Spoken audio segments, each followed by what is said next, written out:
Guys, आज हम लोग आ रहे हैं क्लास 8th में क्षेत्रमिति के अंतर्गत। क्षेत्रमिति में हम लोग आज कुछ क्वेश्चंस बनाने वाले हैं और क्षेत्रमिति में बहुत सारा क्वेश्चंस है। इस क्वेश्चन को आज वाले हैं सॉल्यूशन करने वाले हैं। तो आज का क्लास बहुत ही रोचक होने वाला है। आज का क्लास में हम लोग चर्चा करेंगे समलंब चतुर्भुज का एरिया क्षेत्रफल कैसे निकाला जाता है। तो इससे पहले आप लोगों से अपील है कि आप लोग हमारे चैनल को सब्सक्राइब, लाइक और कमेंट और शेयर जरूर कीजिए। तो अब यहाँ पे हम लोग बनाते हैं। क्वेश्चन कह रहा है कि एक समलंब चतुर्भुज की समांतर भुजाएं, क्या कर रहा है, एक समलंब चतुर्भुज की समांतर भुजाएं। समलंब चतुर्भुज होता क्या है, हम लोग जानते हैं कि उसमें दो भुजा जो होते हैं वो क्या होते हैं, समांतर होते हैं, समझे। तो वैसे चतुर्भुज को हम लोग बोलते हैं, यानी एक युग्म क्या होते हैं, समांतर होते हैं। तो ऐसे चतुर्भुज को हम लोग समलंब चतुर्भुज कहते हैं। तो समलंब चतुर्भुज जो यहाँ पे कहा, जो समांतर भुजाएं जो एक युग्म होता है वो भुजाएं दिया हुआ है। कितना दिया हुआ है, कहता है 44 सेंटीमीटर और 30 सेंटीमीटर है। जब असमांतर भुजाएं 15 सेंटीमीटर और 13 सेंटीमीटर है। समलंब चतुर्भुज का क्षेत्रफल ज्ञात कीजिए। तो देखो यहाँ पे समलंब चतुर्भुज का सबसे पहले क्या करेंगे, आकृति बनाएंगे। चलो इस क्वेश्चन को बना रहे हैं तो यहाँ पे सबसे पहले हम लोग क्या करेंगे, यहाँ पर गिवन में जो दिया है उसको हम लोग क्या करेंगे, लिखेंगे। क्या दिया है, समलंब समलंब चतुर्भुज ए बी सी डी में काम करना है। तो क्या क्या दिया है, लिखेंगे। यहाँ पर दिया है भुजा, भुजा दिया हुआ है। यहाँ भुजा ए बी ले लेंगे। ए बी बराबर कितना लेंगे, 44 सेंटीमीटर। या इसको हम लोग लिख सकते हैं दोनों समांतर भुजा, दोनों समांतर भुजाएं, भुजाएं कितना दिया हुआ है, तो 44 सेंटीमीटर एवं यहाँ पर 30 सेंटीमीटर कर देंगे। असमांतर भुजाएं, फिर यहाँ पे असमांतर भुजाएं लिखेंगे। असमांतर भुजाएं, असमांतर भुजाएं कौन कौन है, देखो यहाँ पे 15 सेंटीमीटर है और 13 सेंटीमीटर है। कितना है, 13 सेंटीमीटर है कि इसीलिए क्षेत्रफल निकालने लेकर आ, क्या निकालने लेकर आ, क्षेत्रफल बराबर वाट। चलो इसको हम लोग यहाँ पे पहले फिगर बनाते हैं। फिगर कैसे बनेगा, देखो ध्यान से। ये समलंब चतुर्भुज का फिगर बना रहे हैं हम अच्छा से। तो इस तरह से यहाँ पर इसका समलंब चतुर्भुज का फिगर तैयार हो रहा है। तो इस तरह से समलंब चतुर्भुज बना। यहाँ पर ए, यहाँ पे बी, यहाँ पे सी, यहाँ पे डी, और इस तरह से यहाँ पर जो बना है, यहाँ पर समांतर भुजा ये है और ये है। तो ये 30 सेंटीमीटर है और ये 44 सेंटीमीटर है। असमांतर भुजा की बात किया है तो असमांतर भुजा यहाँ पे 15 सेंटीमीटर है और यहाँ पर 13 सेंटीमीटर है। तो इस तरह से यहाँ पर फिगर में जो कहा है, क्वेश्चन में जो कहा था, हम फिगर ड्रॉ कर लिए। अब फिगर ड्रॉ करने के बाद अब यहाँ पर जो हम बनाना एरिया कैसे निकला जाएगा, एरिया कैसे निकालेंगे, तो हम लोग डायरेक्ट अगर इसका फॉर्मूला की बात करेंगे, समलंब चतुर्भुज का एरिया क्या होता है, तो हम लोग जानते हैं 1/2 गुना समांतर भुजाओं का योग गुना ऊंचाई, यानी शीर्षलंब जो होता है। तो इस तरह से इसका एरिया निकाला जाता है। लेकिन यहाँ पर हम लोगों को यहाँ लग रहा 1/2 तो दे सकते हैं, समांतर भुजाओं का योग दे सकते हैं, लेकिन ऊंचाई यहाँ पे नजर नहीं आ रहा। ऊंचाई निकालना पड़ेगा। अब ऊंचाई कैसे निकाला जाएगा, तो अब ये यानी फॉर्मूला यहाँ पे लागू नहीं हो रहा। अगर लागू करना पड़ेगा तो सबसे पहले तुमको क्या करना पड़ेगा, यानी ऊंचाई लाना पड़ेगा। ऊंचाई कैसे लाया जाएगा, तो ऊंचाई के बारे हम लोग अब कुछ सोच रहे हैं कि यहाँ से यहाँ तक 30 सेंटीमीटर है और यहाँ से यहाँ तक कितना, 44 सेंटीमीटर है।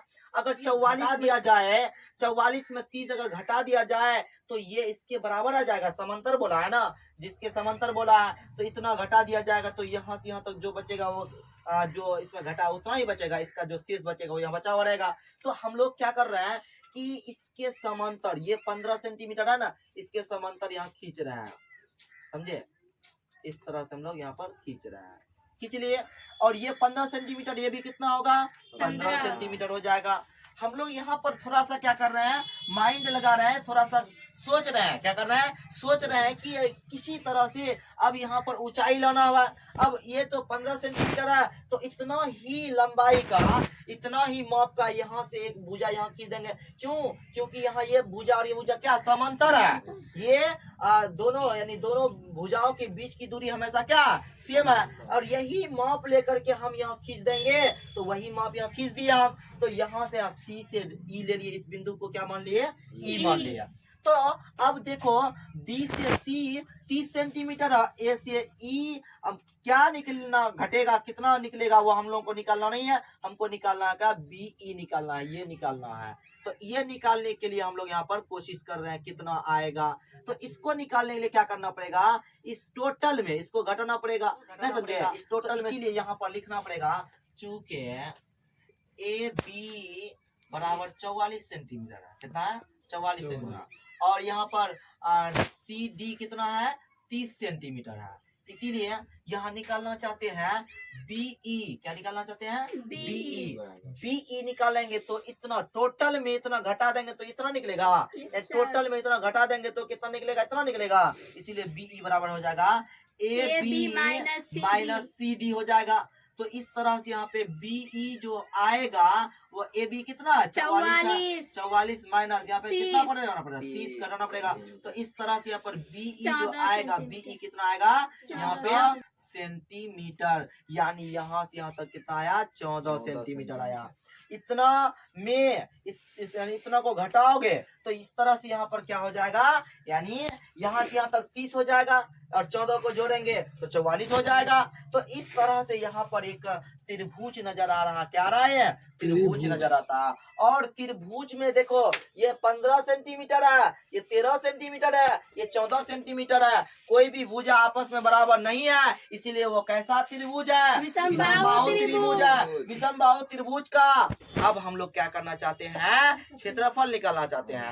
विषमबाहु त्रिभुज का क्षेत्रफल निकालने के लिए हम लोग यहाँ पे कहता है कि अगर हम लोग सिर्फ और सिर्फ त्रिभुज की लौता फॉर्मूला की बात करेंगे तो 1/2 गुना आधार गुना ऊंचाई, 1/2 गुना आधार गुना ऊंचाई होता है, 1/2 गुना आधार गुना ऊंचाई होता है, समझे, 1/2 गुना आधार गुना ऊंचाई होता है। लेकिन यहाँ पर तो हमको यहाँ पर ऊंचाई दिया हुआ नहीं है, लेकिन अब इस त्रिभुज का ये विषमबाहु त्रिभुज का क्षेत्रफल कैसे निकाला जाता है इसके बारे में हम लोग पढ़े हैं कि सबसे पहले इसको हम लोग क्या करेंगे, हिरोन का सूत्र से क्या करेंगे, इसका क्षेत्रफल निकालेंगे। हिरोन का क्षेत्रफल कैसे होता है, हिरोन का सूत्र क्या होता है, यानी क्या होता है, कहता कि सबसे पहले इसका अर्ध परिमाप निकालिए, क्या निकालिए, अर्ध परिमाप निकालिए। अर्ध परिमाप क्या होता है, तीनों भुजाओं का योग, तीनों भुजाओं का क्या होता है, योग होता है। तो तीनों भुजाओं का योग करके आधा कर देंगे, 2 से भाग दे देंगे, वह क्या निकलेगा, अर्ध परिमाप निकलेगा। अर्ध परिमाप निकाल करके तब अब हम क्या करेंगे, हिरोन का सूत्र में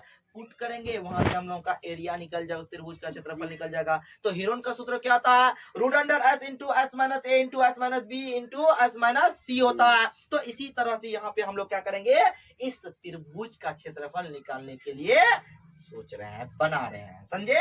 चलो चलते हैं। अब यहाँ पर इसका नाम हो जाएगा त्रिभुज BCE में, है ना, त्रिभुज BCE में एस बराबर, है ना, सारा भुजा मालूम है। तो एस बराबर क्या होता है, ए प्लस बी प्लस सी बाय 2 होता है। हम इसी तरह से लेते हैं, ए बी सी ले लेते हैं, कोई दिक्कत नहीं है। तो यहाँ पर 15 हम लोगों को पता होना चाहिए, ये लिए उसके बाद ये लिए उसके बाद ये लिए, ये याद रखना पड़ेगा, इसी तरह से लेना है, समझिए।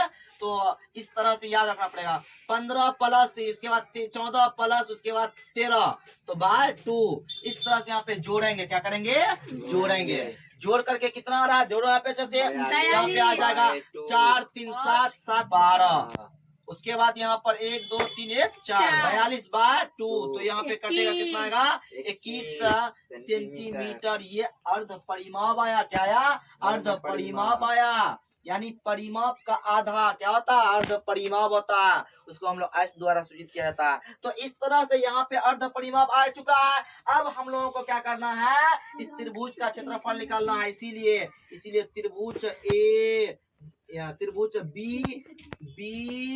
BCE का क्षेत्रफल। चलो इसका क्षेत्रफल निकालना है, तो यहाँ पर हीरोन का सूत्र उपयोग करेंगे। क्यों करेंगे? क्योंकि यहाँ पर देख रहा है कि इसके अलावा दूसरा यानी क्षेत्रफल का फॉर्मूला है ही नहीं, तो इसीलिए विषमबाहु त्रिभुज है। विषमबाहु त्रिभुज का क्षेत्रफल निकालें, हीरोन का सूत्र का प्रयोग करते हैं, तो यहाँ पर निकालेंगे रूट अंडर यहाँ था s into S minus A into S minus B into S minus C होता है। तो इस तरह से यहाँ पे हम लोग अब पुट करेंगे, तो यहाँ पर s आया है 21 आया है, 21 इंटू यहाँ पर कितना आएगा 21 माइनस 15 आ जाएगा। क्योंकि अभी बोले थे इसी तरह से याद रखना पड़ेगा, ध्यान रखना पड़ेगा किसको पहले लिए थे, ए कौन है, बी कौन है, सी कौन है। यहाँ पर पुट किया उसी हिसाब से काम करना है। उसके बाद यहाँ पे क्या आ जाएगा 15 माइनस 14, तो यहाँ पे 15 21 होगा, 21 माइनस 14 फिर इंटू यहाँ पे कितना 21 माइनस हो जाएगा यानी 13। अब देखो यहाँ पे हम लोग क्या कर रहे हैं, यानी इसका एरिया निकालना चाहते हैं, त्रिभुज का एरिया निकालना है, समझे। अब एरिया निकाल रहे हैं, तो अब देखो 21 गुना यहाँ पे घटाएंगे तो 11 5 गया 6, यहाँ पे कितना बचेगा, इस तरह से यहाँ पे कितना बचेगा 6, कितना बचा 6। अब उसके बाद यहाँ कितना बचेगा, यहाँ बचेगा कितना 7 बचेगा, है ना। यहाँ पर कितना बचेगा, यहाँ पे बचेगा कितना 8, कितना बचेगा 8। अब देखो यहाँ पे क्या कर रहे हैं, अब इसको हम लोग क्या करेंगे, यहाँ पे अभाज्य गुणनखंड करेंगे। तो इसका अभाज्य गुणनखंड करो, कितना आएगा 3 7 21 गुना 2 गुना 3 गुना 7 गुना 2 गुना 2 गुना 2, इसका अभाज्य गुणनखंड कर लिए। अब जो जिसका जोड़ा लग रहा है उसको निकालेंगे। पहले 2 का एक यहाँ पे है, एक यहाँ पर है 2 का स्क्वायर, फिर यहाँ पर 2 यहाँ पे है 2 यहाँ पे, तो 2 का स्क्वायर गुना फिर 3 यहाँ पे है 3 का स्क्वायर, फिर 7 यहाँ पे है 7 यहाँ पे है 7 का स्क्वायर, तो यहाँ पर बाहर निकल रहा 2 गुना 2 गुना 3 गुना 7। तो इस तरह से दूनी 4 4 तिया 12 12 पंच 84 12 सत्ते 84 सेंटीमीटर स्क्वायर, यानी त्रिभुज का क्षेत्रफल निकल चुका है 84 सेंटीमीटर स्क्वायर। अब इस त्रिभुज का क्षेत्रफल निकालना है, हम लोग जो निकाल चुके हैं फिर और एक बार इसका क्षेत्रफल निकालेंगे। कौन सा फॉर्मूला द्वारा, एक सबके लिए जनरल उस फॉर्मूला द्वारा। क्या फॉर्मूला होता है 1/2 गुना आधार गुना ऊंचाई से हम लोग क्या करेंगे, वहाँ ऊंचाई ज्ञात करें, क्योंकि वही त्रिभुज का क्षेत्रफल निकालना है और त्रिभुज का क्षेत्रफल हम लोग निकाल कर रखे हैं। तो इस तरह से अब यहाँ पे हम लोग जो काम करेंगे, अब यहाँ पर फिर लिखेंगे त्रिभुज BCE में, है ना, वही त्रिभुज BCE में, वही त्रिभुज में, है ना, त्रिभुज में काम कर रहे हैं। तो त्रिभुज का क्षेत्रफल निकालना है, इसीलिए त्रिभुज का क्षेत्रफल, त्रिभुज का क्षेत्रफल, त्रिभुज का क्षेत्रफल हम लोग जानते हैं, एक सिंपल फॉर्मूला होता है 1/2 गुना आधार गुना ऊंचाई। तो ये जो है इसका ऊंचाई यहाँ पर हम लोग क्या कर लेंगे, h मान लेंगे, क्या लेंगे, h मान लेंगे। तो इस तरह से यहाँ पर इसका क्षेत्रफल दिया हुआ है, वही त्रिभुज है इसीलिए उसी का हम लोग यूज कर रहे हैं। तो इसका कितना लाए हैं 84 लाए हैं, तो यहाँ पे 84 आ जाएगा 1/2 गुना आधार, मुझे पता है यहाँ पर जिस पर लंब होता है, जिस पर लंब होता है आधार बन जाता है, तो कितना हो जाएगा 14। अब ऊंचाई मुझे यहाँ पे h ले लिए। अब ना, अब यहाँ पर क्या करेंगे 84 बराबर यहाँ कटेगा 7, तो यहाँ पर 7h हो गया। अब इसको इधर करते हैं 7h बराबर 84 हो गया। इस तरह से यहाँ पे h बराबर हो जाएगा 84/7। तो h बराबर कितना है 12 12 सत्ते 84, 12 सेंटीमीटर जो आया ये इसका ऊंचाई हो गया। अब हम लोग क्या करने वाले हैं, समलंब चतुर्भुज का क्षेत्रफल अब ज्ञात कर सकते हैं। समलंब चतुर्भुज का क्षेत्रफल निकालने के लिए कहता था कि सबसे पहले क्या कीजिए, यानी 1/2 गुना समांतर भुजाएं का योग गुना ऊंचाई, हर मतलब कि ये सारी भुजाएं का योग भी था 1/2, उसके ऊंचाई नहीं था, तो ऊंचाई ज्ञात करने के लिए ये काम किए। अब यहाँ पर आ रहा है तो हम लोग यहाँ पे समलंब चतुर्भुज का क्षेत्रफल अब निकाल सकते हैं। अब यहाँ पर नाव कर सकते हैं। अब देखो क्या कर रहा है, अब लिखना है समलंब